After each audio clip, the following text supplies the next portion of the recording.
Man, feel good. I ain't been here in a while. Well, Jalin, congrats.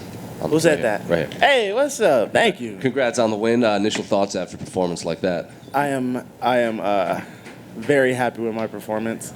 Worked really hard on that. I didn't expect any less out of myself. It seems like you're taking advantage of his outside kicks and then ripping him to the body, piecing him on the feet, and then right into the choke. Did you know that you would pretty much dominate every aspect of the game against Medic? Every interview I had, I said I would. So is that pretty much exactly how you felt, like piece him up? And wherever the fight went, I was going to be successful. This might be, I don't know how to exactly phrase this, but like you've made your debut on one of the biggest cards in the history of the UFC. Can I debuted here Yeah, I was 3 years ago. Yeah. And I fucking lost. Yeah. And I came in here and I wanted to avenge myself at my weight class and show everybody I belonged here. Now, on the flip side, he's had 2 fights in the UFC, and it's been in front of no fans inside the UFC Apex. You've obviously traveled all over the world. You fought in this venue in one of the biggest cards ever. Do you think the moment may have got to him fighting in such a massive venue in front of fans for the first time in the UFC? Yep, I seen it as soon as we stepped into the octagon. I seen that he was nervous. And is any specific names you want or dates you want to come back to? Whoever the fuck they want to put in front of me. December, possibility, January. I don't care. I'm ready. As long as I'm healthy, I'm good to go. Jalin, congratulations, man. What's up, bro? How you been? I've been good, man. Shit, real good. A lot better right now. Very important question. How's Melanie doing? She's doing good. Doing good. Nice and healthy. For people who don't know, that's your pet tarantula you Yeah. brought last time. One of my tarantulas, yeah. How many do you have? Actually, I had to cut down. I sold a lot because, I ain't fought in a year, so I had to make ends meet. And I sold like over 20 tarantulas, so I only have 4 right now. One of the things people noticed, and they brought it up on the broadcast, you guys at lightweight were actually both taller than the middleweights that fought, a couple minutes before you guys. I mean, obviously you keep the weight down, but how tough is it for you to get to 155? It's usually not really, it's not tough. This cut was a little rough because I hadn't cut in so long. So I just, the last, pound and a half was just fucking sticking. I was like, come on, man. My coach had to slap the bitch out of me and was like, let's go, let's get this done. You didn't work all this hard to quit here. I was like, yep, you're right, let's go. I think a lot of people don't know this. You're an actor now. You starred in the film written by the MMA professional Christy Lopez. You're taking on TV star Daniel Moncada. Can you tell us a little bit about playing Waba in the film?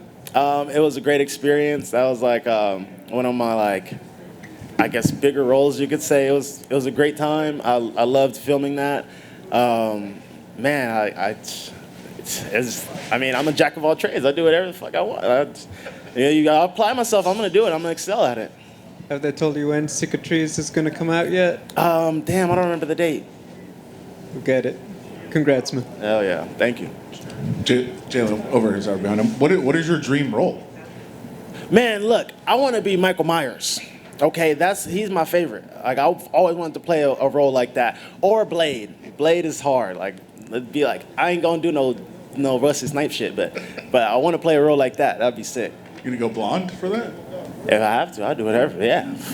Also, what is the process for selling a tarantula, and how much can you get for one? It depends on the species. It depends on how old it is. Depends on the sex. So females go for more. Rarer species go for more. You can get anywhere from $100 to $400 depending on the species. Some close to $800 depending on the species, how rare it is. But yeah. And what do you throw that on Craigslist or what? Yeah, Craigslist. Yeah, Craigslist. Reptile shows, auctions, all that shit, everywhere. Thanks, man. Hey, Jalin. I do not want to talk about spiders. So. Hi. How are you? I want to know how you stay motivated, because you were talking about having your loss here and then coming back and avenging it. How do you stay motivated? In general or for this camp? After a loss, how do you stay motivated? Shit, I ain't lost for 3 fights. I don't know. So how did you, after that first loss, then how were you able to kind of pick back up? I got in the door how I had to, but it wasn't on I just played the cards I was dealt. You know, it wasn't the best way to get into the octagon, get into the UFC, but I didn't let it hold me back, and it just motivated me and put fuel to my fire to show everybody what I could do and showcase what I could do. My only loss at lightweight was by a decision. I fought that fight injured, and I've been healthy ever since. Every outing I've had, I've been healthy, and you're seeing the results of it. Is it important for you not to forget those losses just as much as you remember the wins? Nobody lets me forget those losses. Every fight on social media, somebody's talking shit. Somebody, oh, Vicente did this to you, whatever. Like, fuck that. That was 3 years ago, bro. Like, get over that shit. Like, so you never forget. You just stay humble, stay grounded. Don't let yourself get a big head, and you know the blessings come. Thank you. Jalin, congrats on the win. I was trying to gauge which tarantula was going to show up, but what was that key to you being loose and having fun in there? Not even how you're smiling today. How did you get that energy going? I went through a lot of shit. I went through a hard time this last year. This last year was one of the roughest years of my life. You know, just as a career, you know, the fighting path is not easy. Trying to provide for kids and keep a roof over your head is hard. I didn't expect to be out for a year, and injury after injury was just messing with my head and just messing with my mindset. It was so fucking hard, you guys. And man, like I was happy to be back. I was happy to be able to do the avenue that will provide me the lifestyle that I want to live, and do whatever I had to do to provide for my kids, you know. So I embraced it. I just enjoyed the moment, you know. I went and executed, did my job. I fucking prepared my ass off for this, and I just showcased my skills. Excellent, and happy to have you back. You mentioned something real interesting, that you saw him be nervous. What did you gauge? How did you lock in on that? I got a really good sense of reading people. Like that, I feel like that's like one of my like unspoken gifts. So I seen him. I watched a lot of film of him. First off, I see him. I don't know if he gave Bruce Buffer the knuckles to this time. I didn't see that, so I was like, okay, that's one sign. He would not look at me all fight week. He would not like stare in my eyes for too long, and I was just like, okay, like maybe that's just like, you know, like I don't do that.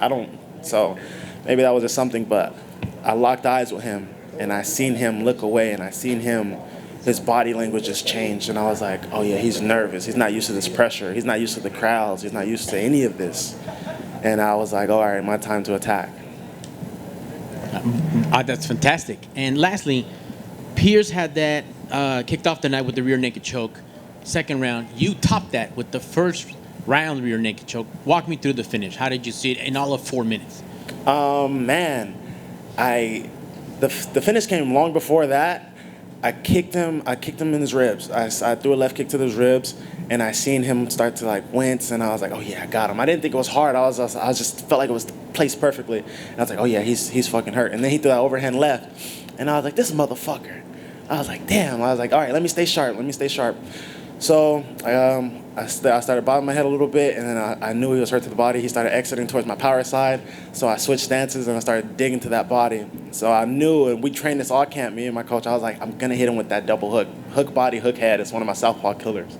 So I threw that, and I was like, oh yeah, he's hurt. And then he curled up, and I just started unleashing. He went to his back, he went belly down, and he started curling up, and my coach called for our submission call, and I was like, let's get it. And I threw my arm around his neck, and that was it. Well done, sir. Welcome back. Thank you. God allowed me to reintroduce myself.